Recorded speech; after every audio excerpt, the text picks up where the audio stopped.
And we are live. Good morning, everybody. This is Steve Saplodowski, publisher of BuyYourBuzz.com. And today we're going to be talking politics this morning with national columnist Quinn Hillier. Quinn, good morning. Good morning, Stephen. Glad to be on with you. Thank you so much. A lot going on. Let me just give you a little background, the audience some background. Quinn Hillier, contributing editor of the National Review, senior editor, American Spectator. You can find his columns at Washington Examiner also. Am I correct? Yeah, yes, indeed. I columnist for the Washington Examiner and affiliated with Yellowhammer News in Alabama and the American Spectator. I sort of wear a lot of hats. Right. So we're going to be talking about a lot of those hats right now. Those people who want to ask questions, they can go ahead and post on Facebook. This is right now. I'm going to go ahead and share, by the way, let you know, Quinn, I'm going to share this right now to your page. In the meantime, as I do that, why don't you tell us, if you don't mind, what in the heck is going on? Let's start with the Alabama U.S. Senate race. What's going on? Well, what's going on is we have a horrible election going on. Louisiana is familiar with horrible elections. We've had a few in the past there. And we have the result of Mitch McConnell and his minions interfering horrendously in Alabama's election, trying to sort of dictate an outcome, and of course causing the exact opposite of the outcome that they wanted, because they are tone deaf and basically incompetent. And so what we are left with is pretty much the worst of all possible nominees, and he already was the worst of all possible nominees even before these sexual allegations came out. And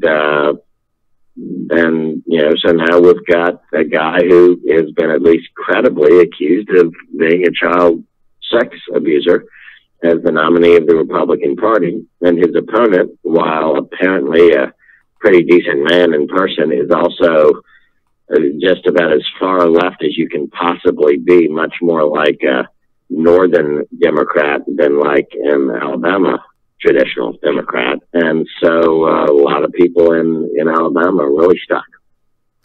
You know, when I think about what's going on in Alabama, and you mentioned it, actually, I think of the David Duke elections, and which of course you're quite familiar with. And I think about how George Bush came out, and I think not District 81 election, but the elections after that, and he certainly took positions against David Duke. That's not what happened here. Well, in terms of I'm sorry, doing more. Oh, yeah. Well, I mean, we do have an incumbent president who has now wholeheartedly endorsed Roy Moore, and the Republican National Committee is back on board with him. And look, I don't want to prejudge a guy. Maybe the worst of the allegations against him are somehow wrong or exaggerated.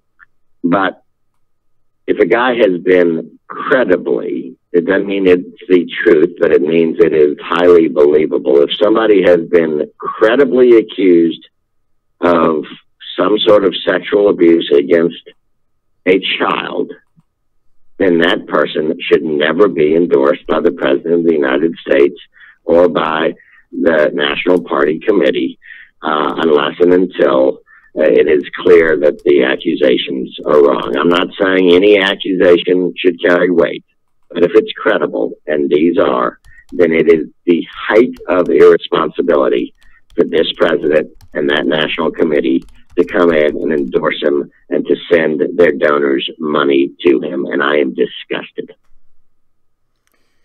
So you're disgusted by the Republicans now supporting? The Republican National Committee has just completely compromised itself. My father was at one point on the Republican National Committee. He is not spinning in his grave; he's vomiting in his grave. This is absolutely despicable and disgusting, and the Republican National Committee should be disbanded. And you can please post that all over the place. The Republican National Committee ought to be disbanded. Okay, so playing devil's advocate, there's the argument that the allegations are not credible. And no. Let me interrupt you right there. They may not be. It may turn out that some of the worst are not true.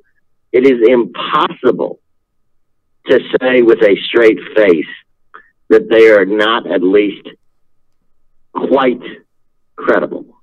They are the two main Washington Post stories. I'm not talking about the Gloria Allred client. Right. Throw that aside.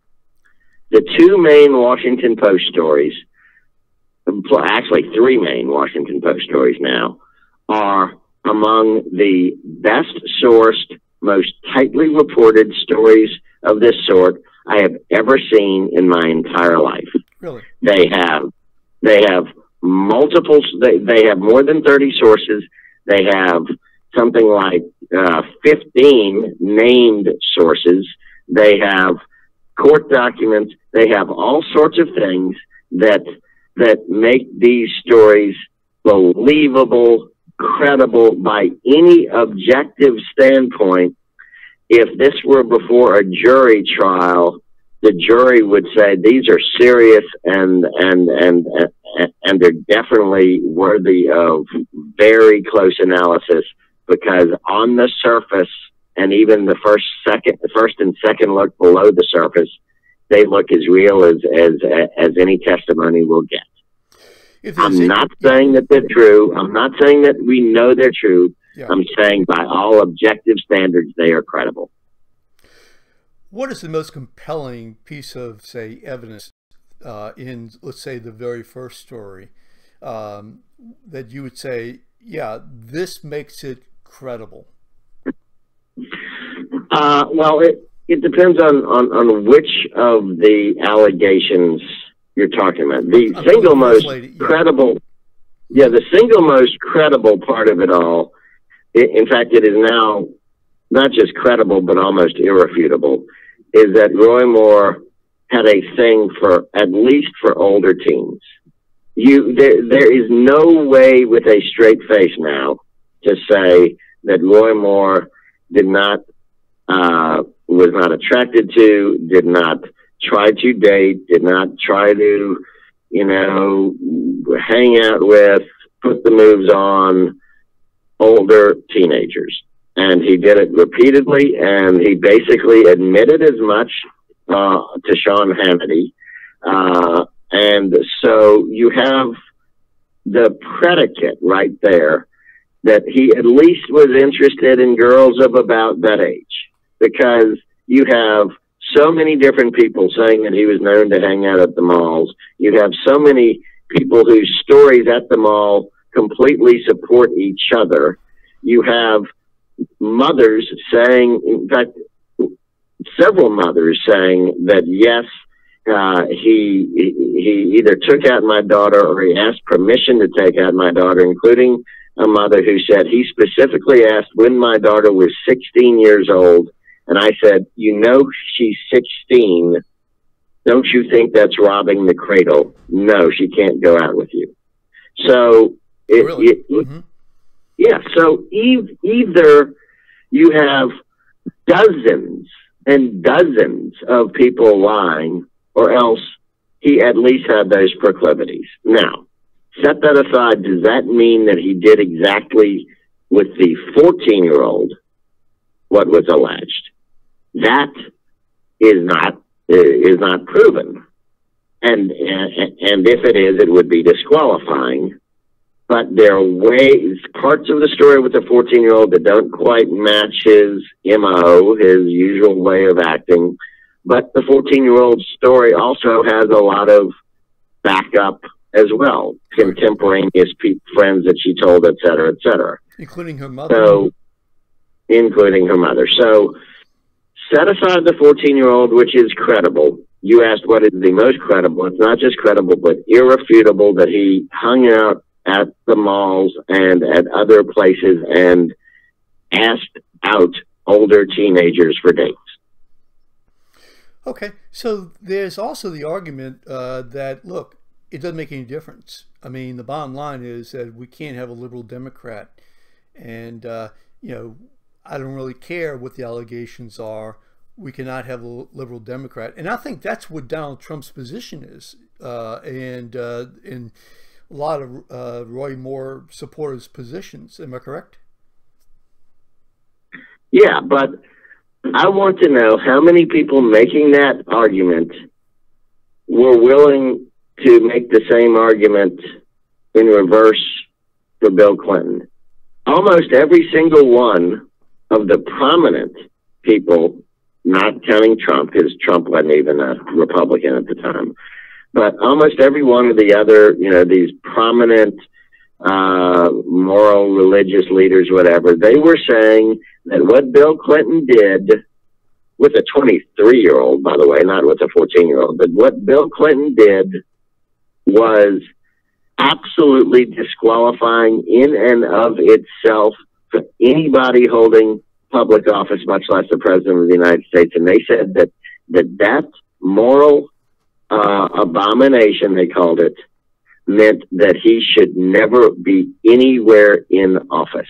Now, if they say that, they cannot turn around and say that Roy Moore's allegedly worse abomination can be overlooked because, well, he's a Republican and the other guy's not. That is the height of hypocrisy, and those people should go hang their heads in shame. They are despicable and disgusting.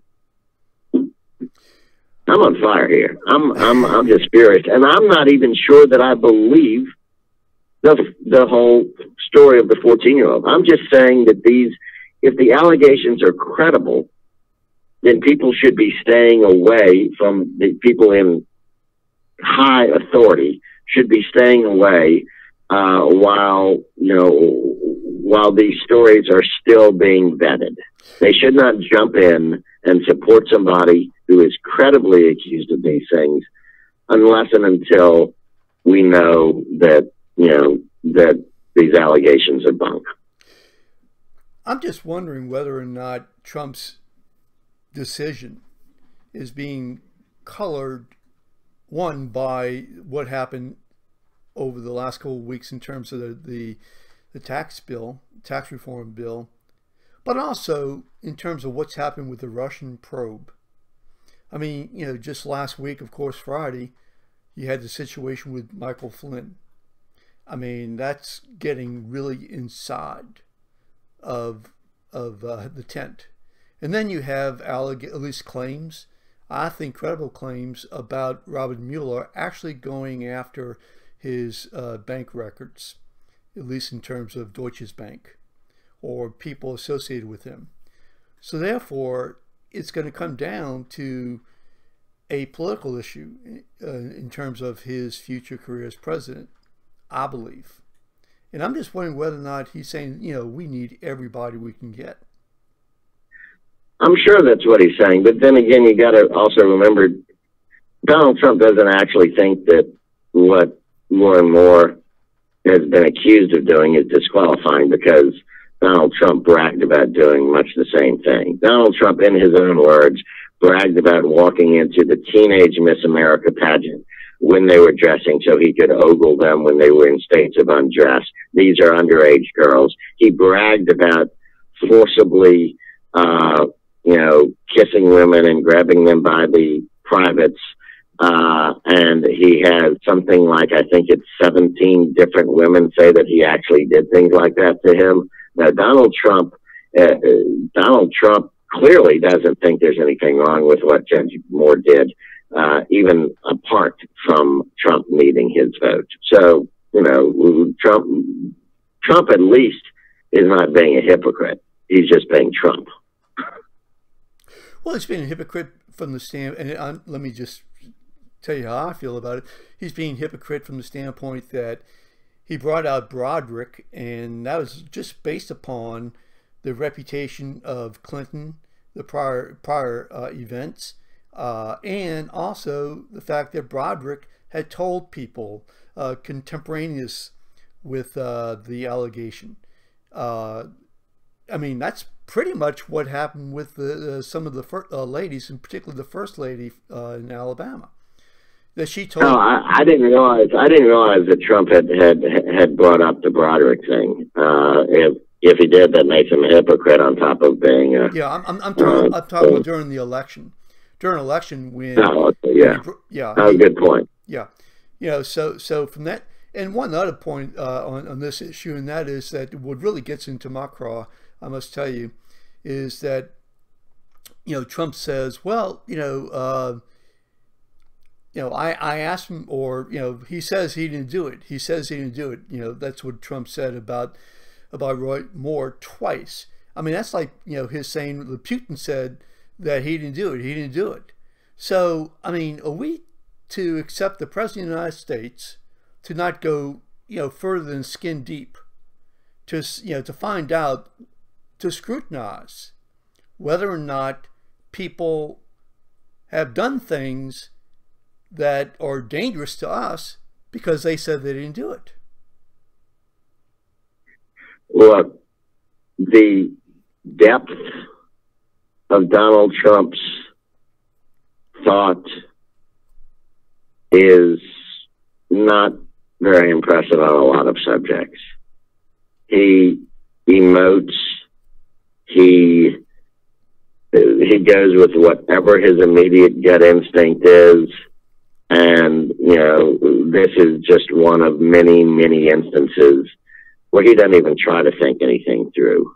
I mean, the point you make is absolutely right. It's just that this is nothing new for Trump. We have a president of the United States who does this not just on issues of some Senate candidate in Alabama, but he does this on issues of nuclear weapons, where just whatever pops into his mind, he spouts off about, and it could get us into a nuclear war. So, I mean, your point is right, but actually your point is a bigger one than I think you intended to make, because it's a problem across the board with Trump. And I think it's impacting our relationships with other nations. I mean, today, of course, I have mixed emotions about what he's going to do with regarding Jerusalem. The rest of the world is outraged. I mean, if they were angry at him before, I mean, and they were. I mean, I think what one of the read something yesterday about a representative from Germany basically said, "Hey, our relationship with the United States is not the same. It will never be the same." Referring well, to at least, I'm sorry. At least on Jerusalem, Trump did not do what we're talking about, which is just spout off. I mean, this was under review for months and months and months. Now, it may or may not be wise. I actually think I support it. But this is not an example of what you and I had just been talking about, which is Trump just going with whatever short-term piece of information he had. At least that was considered. I'm talking about things like tweeting out challenges to the madman in North Korea. I'm talking about making off-the-cuff statements against South Korea right in the middle of South Korea's election that helped turn South Korea's that made South Koreans so angry that they voted in a more anti-American leader than pro-American leader in response to what Trump did. I'm talking about Trump repeatedly infuriating our best allies on earth, the British, so much so that their Prime Minister, Theresa May, who I'm not crazy about, but, she is the head of our closest ally, that she just last week was moved to publicly rebuke him. These sorts of things are dangerous. They weaken our standing in the world, and they could scare bad guys into what they think is retaliation because they think that Trump's about to get them, so they've got to act first. It is destabilizing and it's dangerous. It's very strange. So let's talk about the tax bill for a second. Your take on what happened this past weekend and going forward with the tax reform. Well, I didn't like it. I didn't like how they did it at 2 a.m. with amendments written in hand in the margins. If they had the votes and they were proud of the votes, they could have waited 2 or 3 days, let people actually examine the final product in print, not scrawled in the margins, and they could have voted in the light of day. So procedurally, I didn't like it. Not that they haven't done stuff like that before. But the actual substance of it, look, anybody can quibble. I can certainly quibble with some of the things they did. But overall, it is a strong tax reform package that does a lot of the things people have been wanting to do for 25 years, right, center, and left, getting rid of big loopholes that only the rich people take part in, flattening, simplifying, and also making our corporate rates finally competitive with the rest of the world. It's going to boost job production. I think it was overall a very strong bill. And my only concern is that the House is insisting on going to conference committee to work out the differences between the House and the Senate bill. And what I'm worried about is that by insisting on making even more tweaks, it means it has to go back to the Senate for a vote. And I don't count on the Senate to hold strong. I think this thing could still be lost. Interesting. So maybe no Christmas present, but my biggest issue with the legislation, other than the hypocrisy associated with the process, immense hypocrisy, I will say that. And I criticized the Obamacare process, and that legislation was we had what, 6 months to take a look at that legislation. No, you didn't. Yeah, and we no, you didn't have 6 months to look at the final product. You had less than 6 hours to look at the final product of Obamacare. Yeah, they had hearings and they talked about it for months and months and months. But some of the major changes that they made pretty much in the dead of night, just before Christmas. And then, in order to pass it, they broke every single rule in the book about. Sure. I mean, I could go on and on, but no, they didn't have 6 months. But the final vote in March, I think March 21st, I believe it was. I mean, basically, there wasn't any change, as I recall. Correct me if I'm wrong, but there wasn't any change from between that and the time that you're talking about in December. There was changes in terms of in March, they decided to go, to get majority vote to pass. They basically pretended to split the bill and recombine the bill and do all sorts of weird stuff, and then went back and fixed it later. It was really complicated. I guess what you're saying is the substance in March was much the same as the substance just before Christmas. You're probably right. Yeah. You're probably right about that. But the substance in Christmas was accomplished with a lot of the same BS that the Senate just used this past weekend on the Senate tax bill. Right, and again, I think the process was horrible. What happened 8 years ago, and I mean, I really do. But compared to what happened this weekend and what's been happening over the last couple of weeks or months with healthcare, to me, just defies. Well, it's very logical, but to me, it's beyond hypocritical. But the one issue I have about the tax bill, and please help me with this, because I really respect your position on the issues and your values associated with so many of these issues.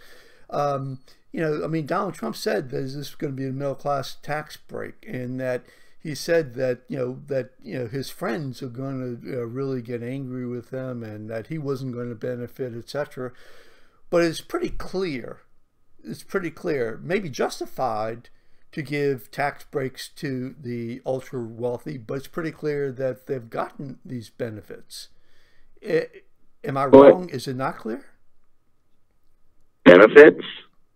In terms of being able to, they will get richer by this.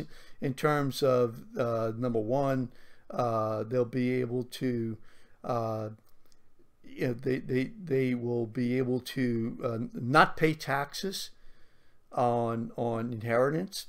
The pass-throughs are still there.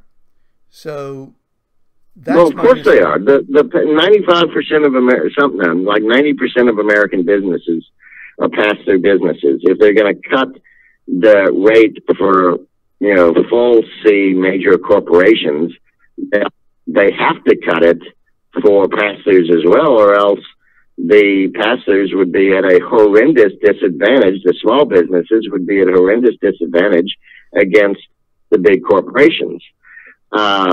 The individual rates for the top earners are going down by only a single percent, 39.5 down to 38.5, and the House bill actually doesn't even do that because it adds back what's called a bubble tax, which adds another 7% on top of that.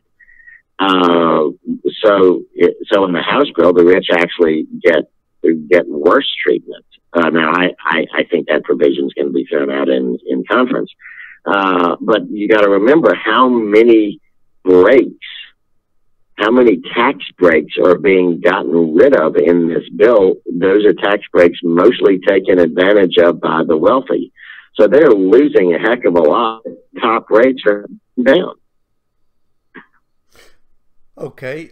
So do you think that the people like Donald Trump will actually lose on this, or there are certainly people like Donald Trump who will lose like this, but you got to remember. Let's back up.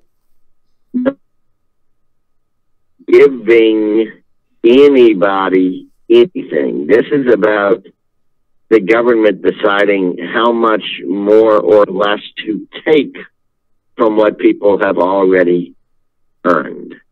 So I don't even like the language of giving something to the rich or to the poor or anything.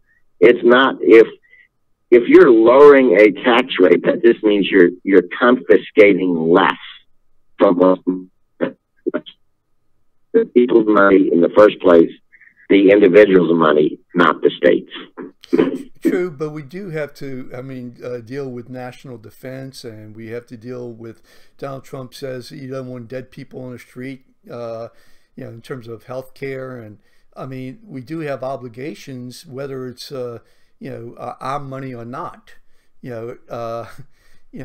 have to protect our national defense. We have certain allies we have to protect against. But anyway, that's an argument. One last thing, and I don't know how much time you have left. I've got only about a minute left. Okay, real quick, your take on what's going on, let's just say, with Deutsche Bank. Well, it has been denied that Mueller subpoenaed the Deutsche Bank records. The White House put out a statement saying they checked with Deutsche Bank and that no such subpoena has been issued, and the FBI certainly hasn't confirmed that it issued. So I think that could have been a false report. Now, Bloomberg and others have decided, they confirmed it. Well, I don't know. We'll have to find out. This is the kind. I don't like dealing with disputed links from criminal investigations. Unless both sides want to confirm them, I'm not going to believe them yet. Okay, that's fair enough. Okay. Well, listen, thank you so much. I appreciate it. I wish we could talk more about what's going on with Mueller, but look, there's so many things on the table. Thank Absolutely. you, Stephen. I really appreciate it. Thanks. Thank you. Take care of yourself. Bye-bye. You too. Thanks.